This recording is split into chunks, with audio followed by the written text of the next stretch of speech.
The Woman Who Remembered at 3:07 a.m. Well, the moment that always sits with me is that stillness right before she spoke. Every night at 3:07 a.m., the elderly woman pushed herself upright in the dark and whispered the same name, clear and certain, as if someone stood just beyond the foot of her bed. And when staff finally opened the old trunk she guarded for decades, they uncovered something that forced an abandoned case back into the light. The truth she held on to was far heavier than anyone expected. The hallway was still when the clock reached 3:07 a.m., the kind of stillness that feels heavier than silence. And from room 214, the same thin voice rose again, carrying the same name it had carried every night, a name no one in the building recognized, except the woman who whispered it like a memory she couldn't put down. In 2021, the Birchview Assisted Living Home sat on the northern edge of Burlington, Vermont, an unremarkable building tucked behind a line of birch trees that turned white every winter. Most nights inside were predictable: a nurse walking the corridor, a television humming behind a half-closed door, a resident waking from a dream they couldn't quite explain. But for the staff working the overnight shift, there was one thing that never changed. Every night, exactly at 3:07 a.m., Eleanor Marin, 87 years old, sat upright in her bed and said a single name into the darkness: Jonas. She didn't shout, she didn't cry. She just said it, clearly and calmly, as if she expected someone to answer. At first, the nurses assumed it was normal confusion, one of the familiar patterns of memory decline. But she only said the name once, always at the same time, and then lay back down as if nothing had happened. After a week, it became a curiosity. After a month, it became unsettling. After 6 months, it became a routine that no one understood. Eleanor had been at Birchview for less than a year. Before that, she'd lived alone in a small cottage near the shoreline of Lake Champlain. Her file described her as quiet, polite, organized. She kept a few belongings. Only one thing she insisted on bringing with her to the facility: a heavy, weathered trunk with brass corners and a faded ribbon tied to the handle. She kept it at the foot of her bed, locked. The key never left her necklace. When the staff during admission asked what was inside, she simply said, "Just old things." And that was enough for a while. The overnight nurses, though unsettled by her nightly ritual, didn't push it further. They weren't investigators, they weren't family. Their job was to keep the residents safe. And Eleanor, for all her midnight murmurs, remained gentle, clear-speaking, and steady. But in late November 2021, the pattern changed. One night, instead of saying the name once, she whispered it again and again. Her breathing grew fast, her eyes unfocused, her hands trembling as if she were trying to hold on to something already slipping away. By morning, she couldn't remember the episode. That afternoon, the staff reached out to her only known relative, her niece, living 2 states away. She hadn't visited in years. She spoke politely, promised to come when she could, and left the staff with more questions than answers. What caught the medical team's attention wasn't just the episode. It was what Eleanor said later, during a quiet moment in the lounge. Without any prompting, she looked toward the window and said, "They never found him. They said he went home, but I remember." No one knew who she meant. A week later, shortly after 3 a.m., Eleanor had a sudden drop in blood pressure. The staff responded quickly. She survived the episode, but her condition became fragile enough that the medical director suggested reviewing any personal items for potential medical clues, medications, old prescriptions, anything that could inform her care. And that was the first time in decades that someone asked about opening the trunk. Eleanor resisted at first. She clutched her necklace. She turned her face away. She muttered that some things were better left asleep. But when her breathing grew more labored, she seemed to understand the insistence wasn't meant to pry. It was meant to protect her. So she agreed, quietly, and with a kind of resignation that no one fully grasped. She handed over the key. When the trunk opened, the smell of old paper and cedar drifted out, soft, almost warm. Inside were neatly bound stacks of letters, tied together with twine. Their dates stretched from the mid-1950s to 1961, all addressed in the same handwriting, all to the same recipient, Eleanor Hawthorne, her maiden name. Under the letters lay a single photograph, carved, oddly, into a thin, curved piece of wood as if someone had etched the image by hand. The picture was of a young man, maybe 19, maybe 20, with dark hair, a serious expression, and eyes that seemed fixed on something out of frame. On the back of the carved piece, someone had scratched a date. October 12th, 1961. And a name. Jonas. By sunrise, the staff had notified local authorities, unsure of what exactly they were reporting. A collection of letters wasn't a crime. A carved photograph wasn't evidence. But the reaction from the officers who arrived was far less dismissive than expected. Because the moment they heard the name Jonas, followed by 1961, an old record surfaced. A missing person case. Unresolved. Filed under Jonas Wilder, age 19, last seen in the fall of 1961 near Brattleboro, Vermont. The case had been closed within 3 months of his disappearance. Not solved, just shelved. Marked as presumed voluntary departure. A phrase used often in that era when a young man vanished without clear signs of danger. The officers knew only the basics. A young woodcarver apprentices under a private craftsman. Leaves one evening, never returns. Last contact with anyone was a letter sent to an unnamed girl in Burlington. And standing inside Birchview, the officers realized the unnamed girl had a name after all. Eleanor. Police asked to speak with her, but her condition had worsened. She drifted in and out of awareness, sometimes lucid, sometimes lost. When she could speak, she spoke softly. And always, in her clearer moments, she circled back to the same line. I remember what they wouldn't. A detective named Marin O'Connell, who had a soft way of speaking and a habit of writing notes by hand, took charge of the informal reopening. She was patient, gentle, the kind of investigator who didn't rush a fragile witness. When she asked Eleanor about the name, the old woman hesitated. Then she whispered, "He didn't leave. They said he left, but he didn't." As gently as she could, Detective O'Connell asked why she believed that.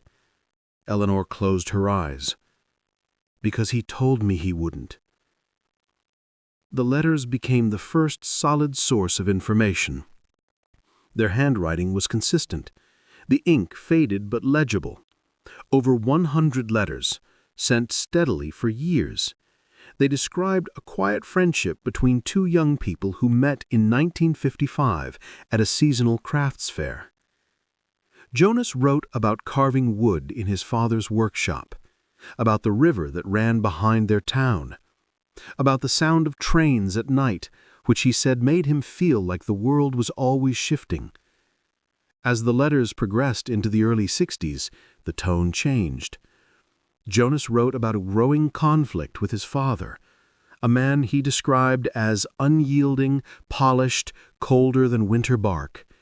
He never mentioned violence, just tension, a tightening rope. Toward the end, his letters began to mention someone else, Mr. Callum Brandt, the private craftsman who hired Jonas as an apprentice in the spring of 1961. Brandt lived outside Brattleboro, in a small farmhouse surrounded by tall pines. According to Jonas, the man had a particular interest in preserving traditional carving methods, including techniques considered rare even then. The more the letters described Brandt, the more the detective felt something tugging beneath the surface. Brandt was exacting, private, and, according to Jonas, prone to long silences that felt weighed down by unspoken rules. Then came the final letter, dated October 6, 1961. It was shorter than the rest, and it ended with a line that stood out. "I think he wants me to stay out there tonight. I'm not sure why, but he looked at me strangely when he said it." 6 days later, Jonas was gone.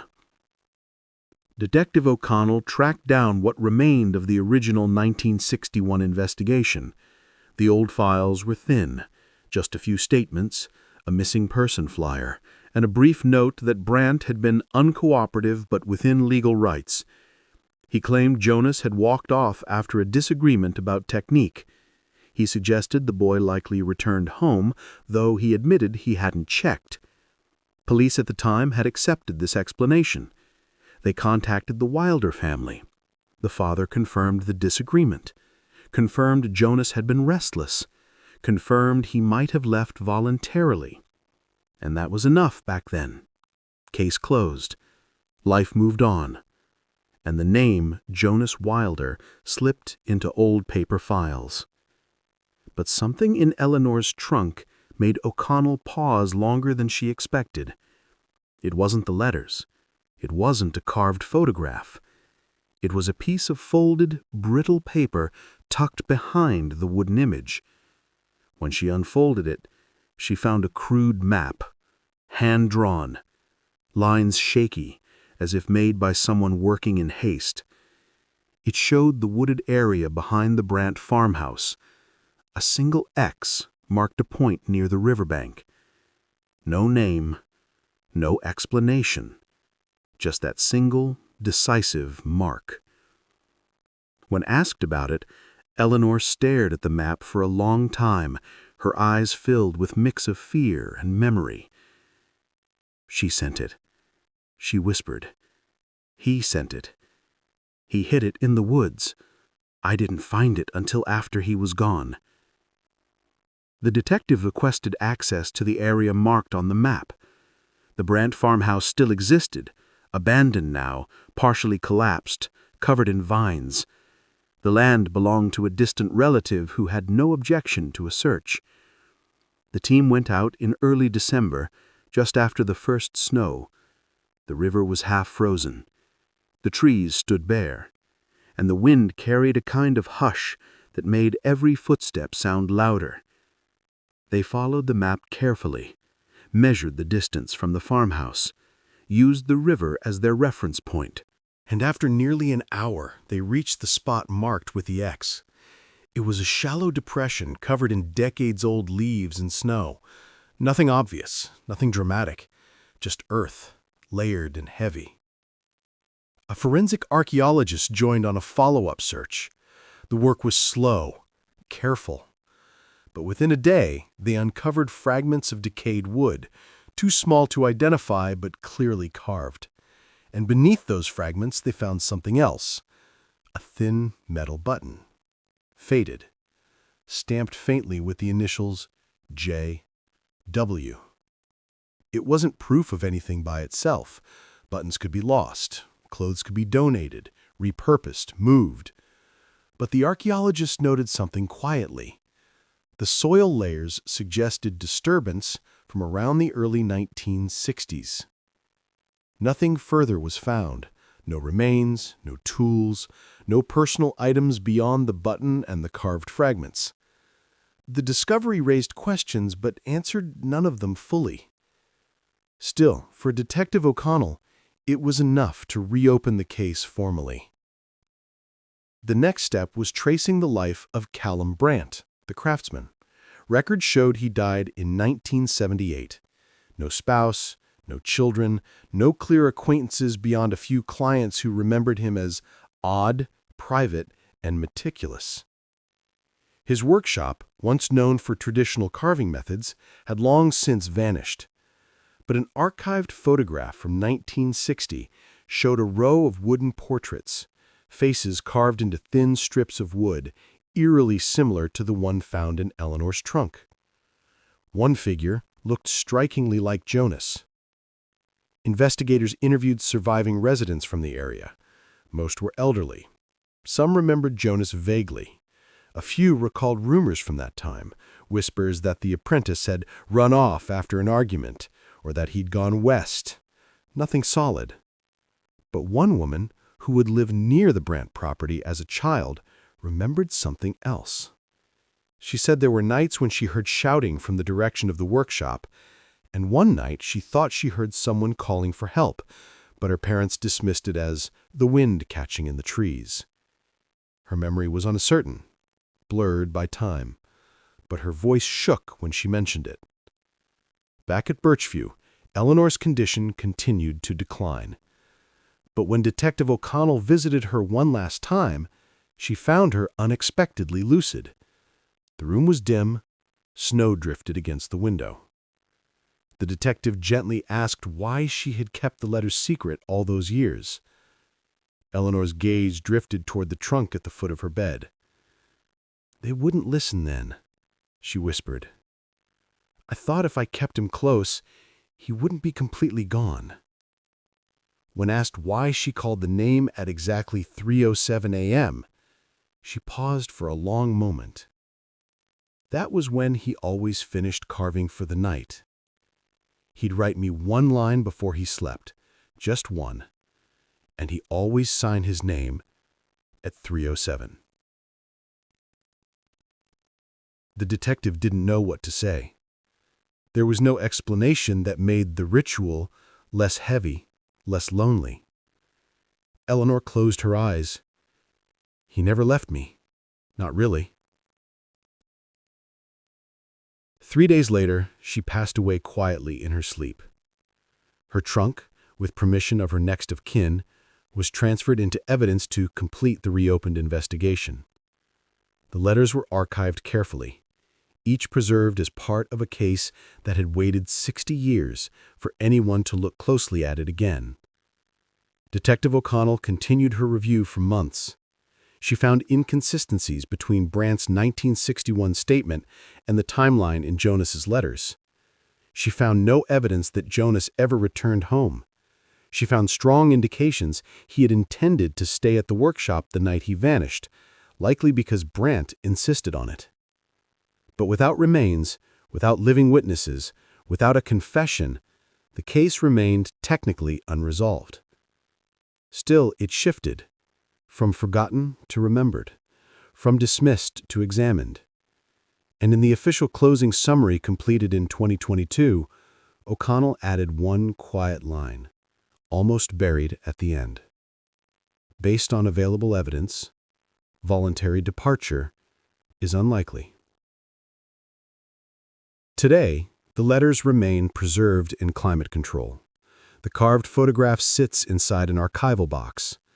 And the map, creased, fragile, hand-drawn, rests beside them.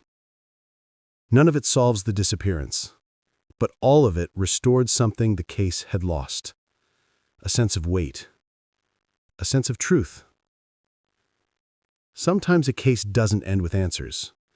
Sometimes it ends with someone finally being heard. And sometimes, like at 3:07 a.m. in a quiet, assisted living home, it ends with a name that someone refused to let the world forget. If you felt connected to this one, go ahead and like, drop a comment, and subscribe so you don't miss the next story.